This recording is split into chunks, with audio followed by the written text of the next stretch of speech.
Good day, my dear students.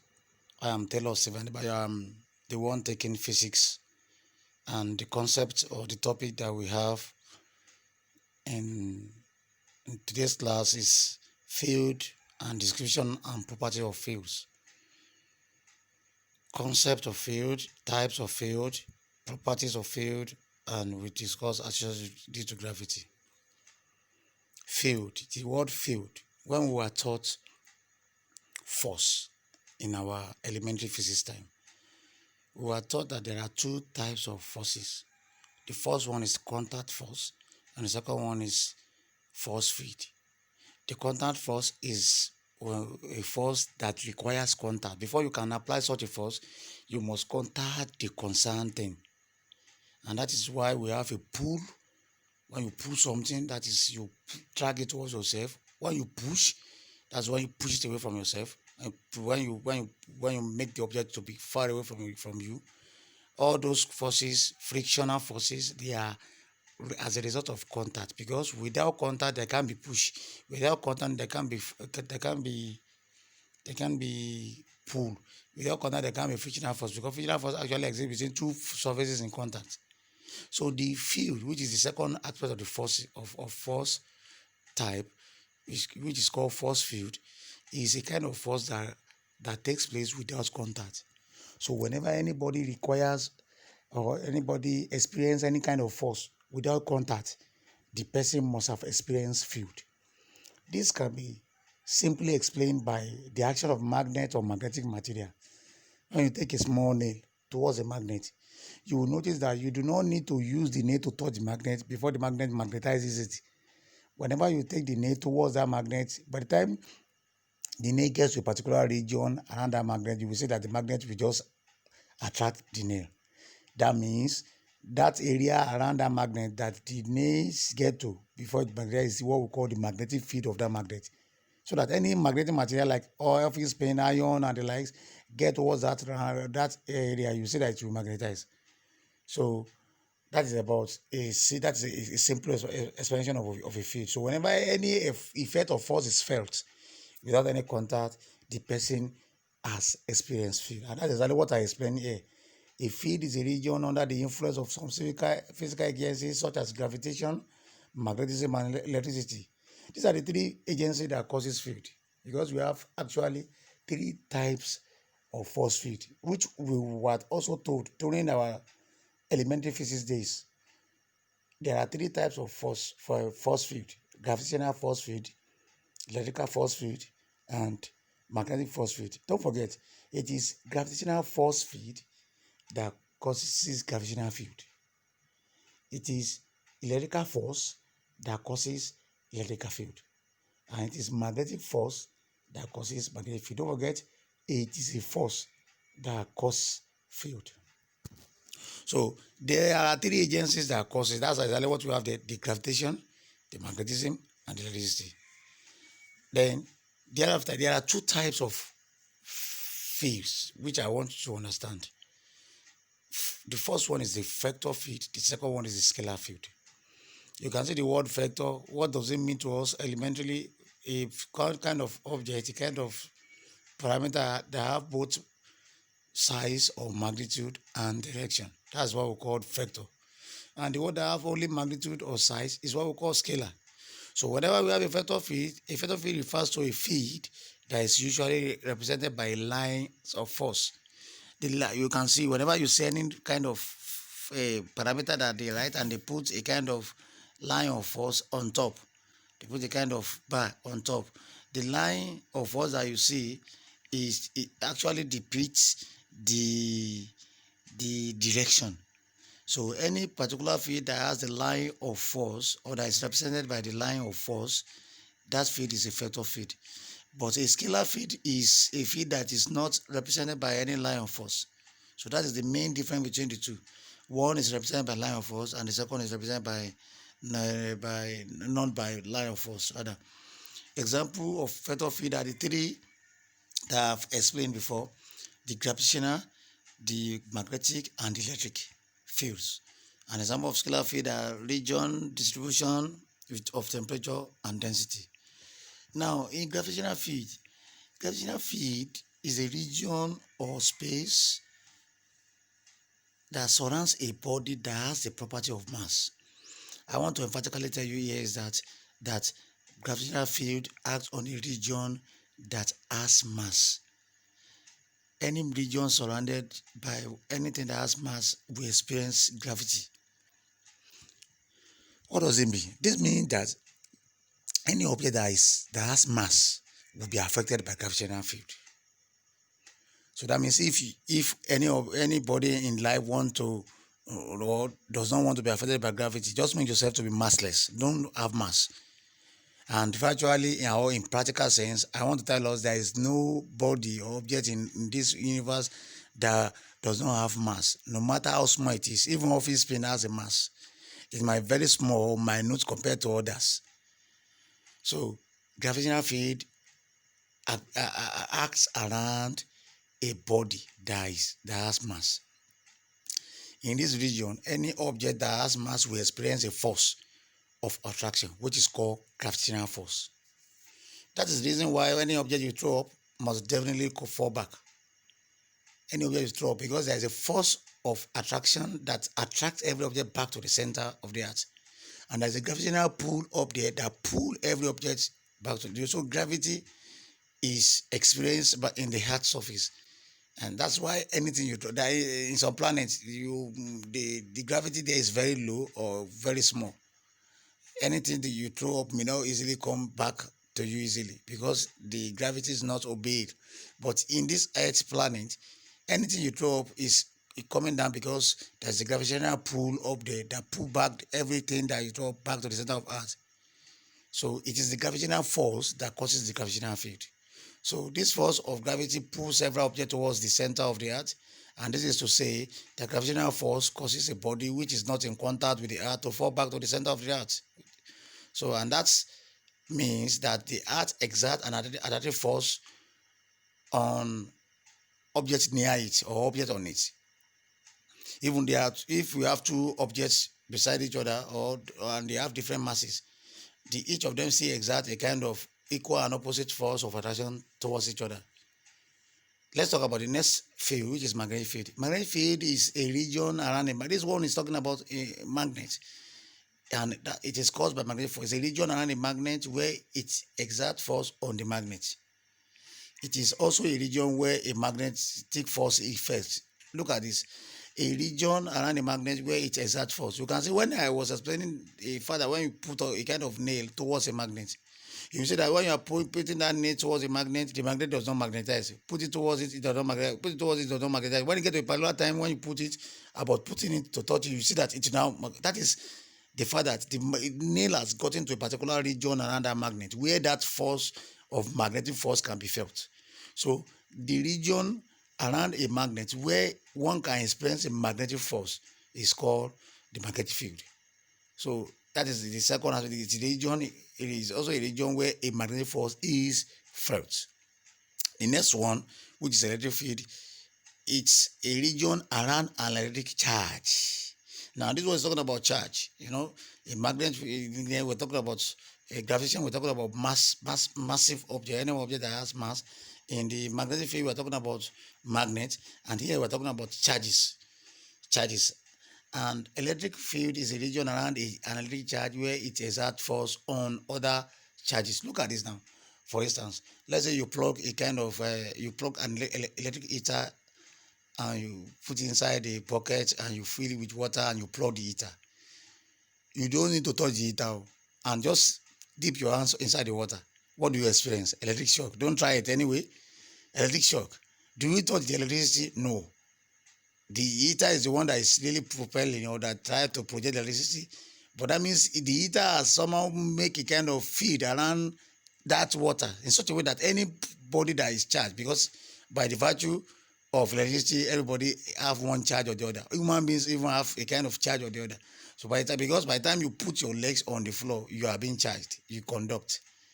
So anybody that is having an electrical charge, whether stationary or flowing, and comes around a charged body, the body experiences the electrical field. So the electric field is called by electrical force. So it's a field where an influence of electricity is felt. What are the properties of force field? I've talked about the three main type of field now. The first one, gravitational field, which is caused by gravitational force. Second one is magnetic field, which is caused by magnetic force. And the third one is the electric field, which is caused by electric force. Now, let's quickly talk about the properties of this field. And in these properties, I did not draw some diagrams putting here, because I will be sending some diagrams to you in JPEG format or in PDF format along the week to make more clarification about this field. Because when I talk about the field, we talk about the lines of forces. These are all effects of field, as I've explained before. So you expect that I send you some diagrams to explain the pictorial representation or the line of force representation of field, whether the gravitational, the electric, and the magnetic. Now, the first property, we want to talk about properties of these force fields that we are talking about. The first one is gravitational field. The line of force is always directed towards the center of the earth, and that is why we draw it radially. So it's a radial field. So that's why when we want to draw lines of force of a field, we don't draw it by a straight line. We draw it like a radial, like an arc. It makes an arc because the line of force always draw any object towards the center of the earth, and that's why it is a radial field. The next property is the gravitational force field, or we call it gravitational field strength, G, at any point, is the force per unit mass. You can say F equals to mg, and when we make the G the formula there, we can say that G is equal to F over m. So the gravitational force field or field strength G at a point is the force per unit mass placed at that point. So G is F, which is Newton per kilogram, though we sometimes mostly write it as meter per second square, which is unit for the acceleration due to gravity. Next one is that any force acting on a body falling towards the center of the earth is given by F equals to mg. And lastly, gravitational field is a vector field. I discussed this one before. So that's the basic things we need to know that gravitational field. Let's look at the next type of field. What are the properties? The magnetic field. We have many parameters to discuss here. First one, magnetic field in terms of direction. When the magnet is freely suspended, it comes to the rest in the south-north direction. Any magnet that is suspended, when you distort a magnet, the magnet always come to an end or come to rest at geographical north-south pole. That's one property you have to know about magnetic field. The second property is the attraction. A magnet has the ability to attract magnetic materials like steel, iron, and likes. Any material you bring towards a magnet and the magnet does not attract it is a non-magnetic material. So any material that you bring near a magnet and the magnet attracts it is referred to as a magnetic material. So the next one is force. The force. A magnet exerts force on other magnets in such a way that the like poles repel and the unlike poles attract. I said the magnet comes to rest in the geographical south-north or north-south direction. So if you bring two magnets towards each other, if they are both north-north or they are both south-south, I must tell you the two magnets will not attract. You must have experienced when you put two magnets towards each other, they were trying to pull themselves off. They are not attracting. They are rejecting. They are pushing your hands away. When you put two magnets together and they are not attracting, that means that the two magnets are the same polarity in terms of whether they are north-north or south-south. They are the same. They are like poles. But when you put two magnets together and the two attract, that means they are unlike poles. So any unlike poles magnets attract for like poles. So north will attract south or south will attract north. But when we have north, they will not attract. When we have south, they will not attract as well. They will repel. Now, the inseparable nature of poles on the magnetic dipoles, that is, if a magnet is broken into pieces, the property is in retain. That is what we call the inseparable nature of poles. If there, for instance, a magnet is north-south, that's a pole, north-south.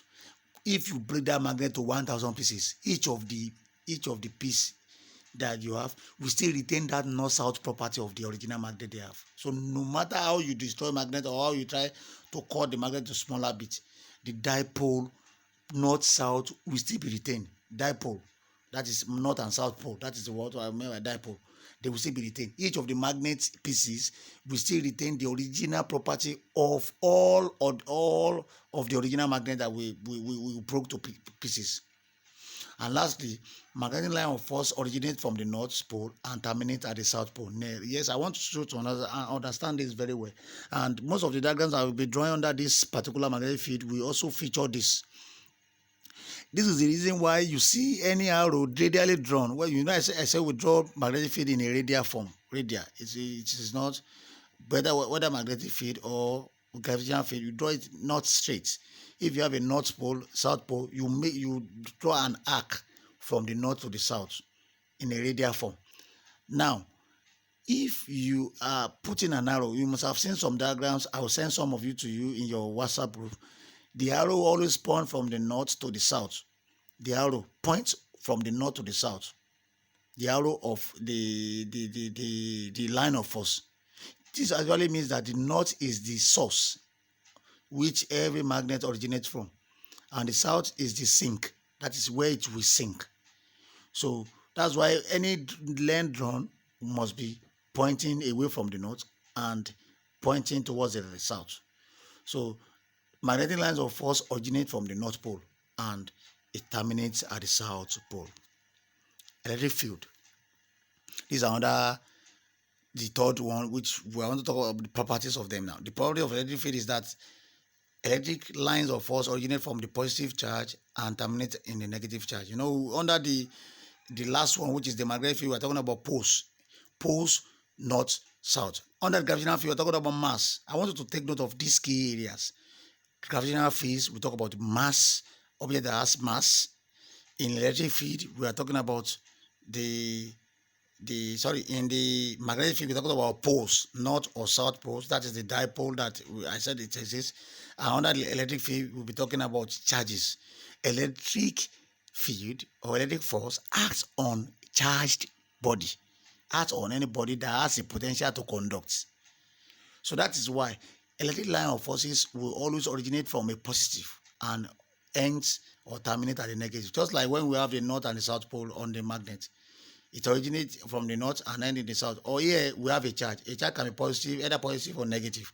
So when we are drawing a kind of electric line between two charge body or two or more charge body, or one charge body and the other, the field will originate from the pulse. When we have positive, the field will originate from the positive and it will go and sink in the negative. That's what we're talking about there.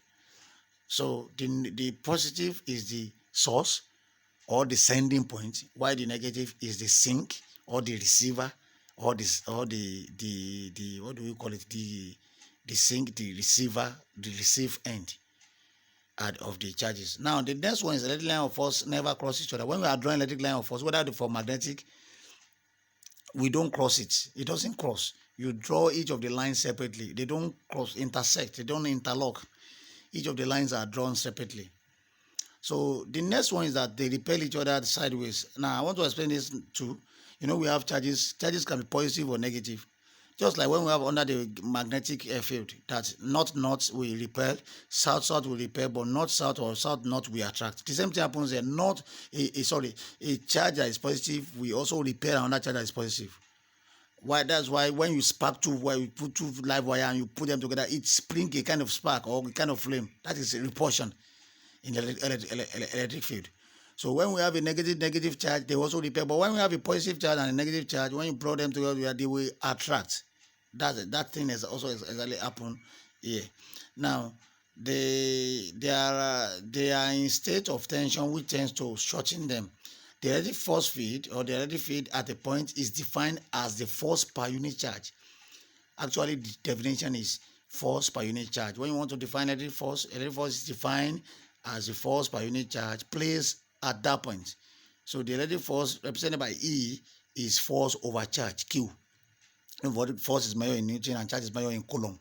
That's why we have the unit of electric force field to be Newton per coulomb, N per C.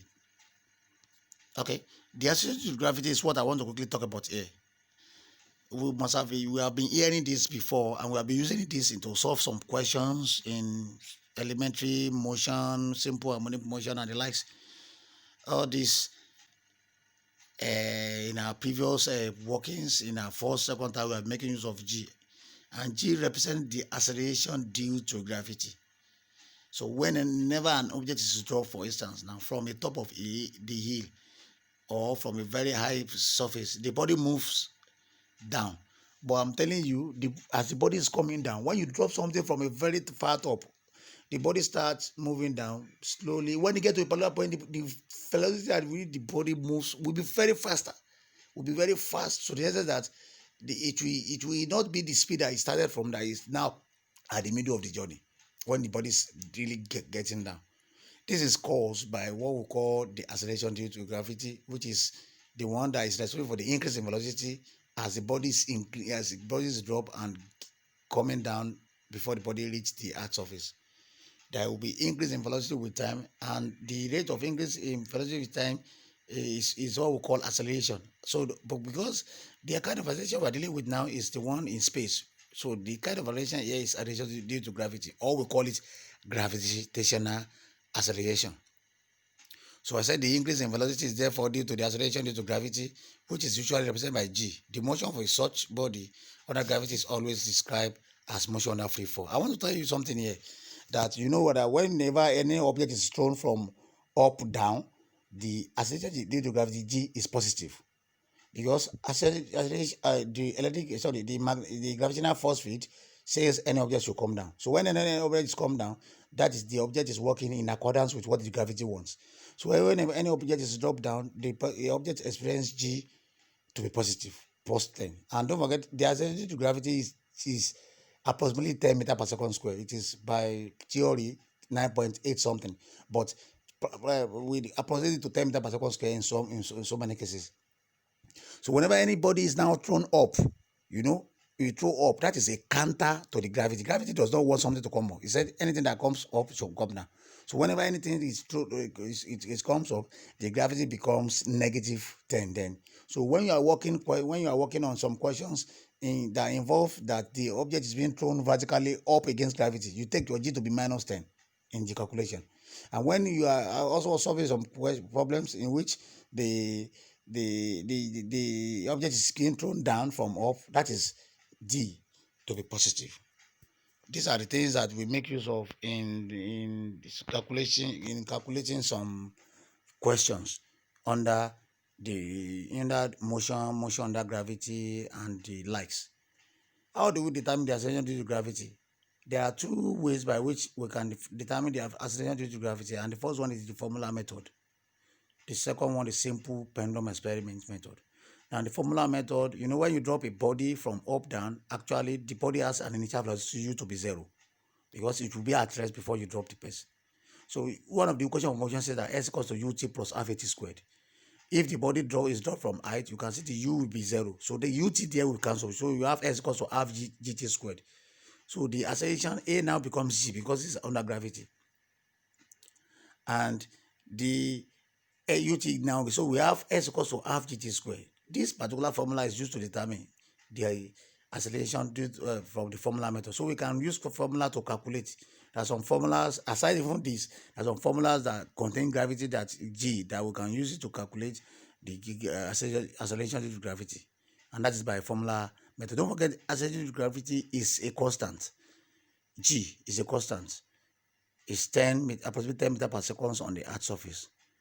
It's not like the A. A is a normal linear acceleration, and that's not a constant. That can vary from one place to the other. But G is a constant. It does not vary easily. It's approximately 10 meters per second square on the earth surface. So the second method, which is a simple pendulum experiment method, we are going to be discussing more of this when we later resume. We can determine the acceleration due to gravity by simple pendulum, the experiment of simple pendulum method. And this will be discussed further during the practical session of this course.